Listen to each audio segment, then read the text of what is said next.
নতুনদের ভিড়ে পুরনো পাঁচ, একাধিক বিতর্ক আর সমালোচনা পেরিয়ে শেষমেশ অনুষ্ঠিত হওয়া বিসিবি নির্বাচনে এক ঝাঁক নতুন পরিচালকের পাশাপাশি জিতেছেন পুরনো পাঁচজনও, যাদের মধ্যে অন্যতম আমিনুল ইসলাম বুলবুল, ফারুক আহমেদ ও নাজমুল আবেদিন ফাহিম।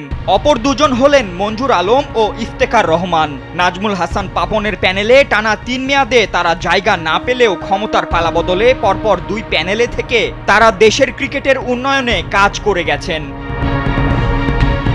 তবে নবনির্বাচিত কমিটিতে পুরনোদের চেয়ে নতুনদের আধিক্যই বেশি। জাতীয় ক্রীড়া পরিষদ মনোনীত দুজনের পাশাপাশি নির্বাচিত ১৮ জন, ২৫ জনের বোর্ডে এই ২০ জনই এবার নতুন মুখ, যার মধ্যে ক্যাটাগরি সি থেকে চমক হয়ে এসেছেন সাবেক অধিনায়ক খালেদ মাসুদ পাইলট। এছাড়া ক্লাব ক্যাটাগরি থেকে আসা ১২ পরিচালকের মধ্যে ৯ জনই এবার প্রথম, যার মধ্যে রয়েছেন ধানমন্ডি স্পোর্টস ক্লাবের কাউন্সিলর ইশতিয়াক সাদেক ও ঢাকা মেরিনার ইয়াংস ক্লাবের শানিয়ান তানিন। বাকি ৭ জন হচ্ছেন আদনান রহমান দীপন, ফায়াজুর রহমান, আবুল বাশার, আমজাদ হোসেন, মোকসেদুল কামাল, এম নাজমুল ইসলাম ও মেহরাব আলম চৌধুরী।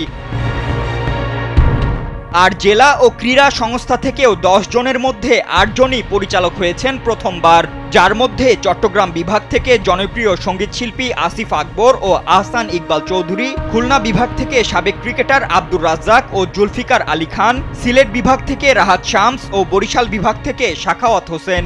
এছাড়া তাদের সঙ্গে জাতীয় ক্রীড়া পরিষদ থেকে মনোনীত হয়েছেন এম ইসফাক আহসান ও ইয়াসির মোহাম্মদ ফয়সাল আশিক। ২৫ জনের এই পরিচালনা পর্ষদ থেকে আগামী ৪ বছরের জন্য বিনা প্রতিদ্বন্দ্বিতায় বোর্ড সভাপতি নির্বাচিত হয়েছেন আমিনুল ইসলাম বুলবুল, আর তার ডেপুটি হিসেবে থাকছেন ফারুক আহমেদ ও সাখাওয়াত হোসেন।